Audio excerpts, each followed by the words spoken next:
Hi all, ഇന്ന് ഞാൻ രുദ്രാക്ഷം spot ചെയ്തിരിക്കുന്നത് ഇവിടെ ഇരിഞ്ഞാലക്കുടക്കടുത്ത് പുളിഞ്ചോട് ബസ് സ്റ്റോപ്പിന് എതിർവശത്തുള്ള ആ റോഡിലൂടെ ചെല്ലുമ്പോൾ ഒരു ചുക്കത്ത് ക്ഷേത്രമുണ്ട്. അവിടെയാണ് രുദ്രാക്ഷം സ്പോട്ട് ചെയ്തത്.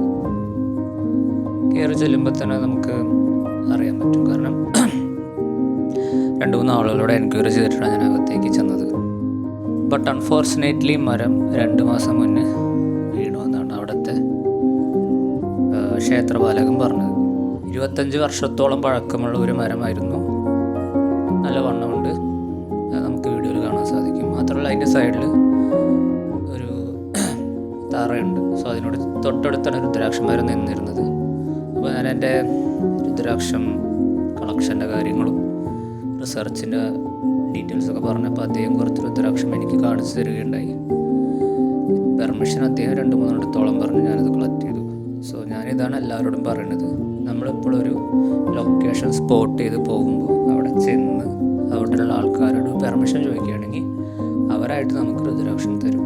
സോ അത് വാങ്ങുമ്പോഴാണ് നമുക്കൊരു സംതൃപ്തി കിട്ടുകയും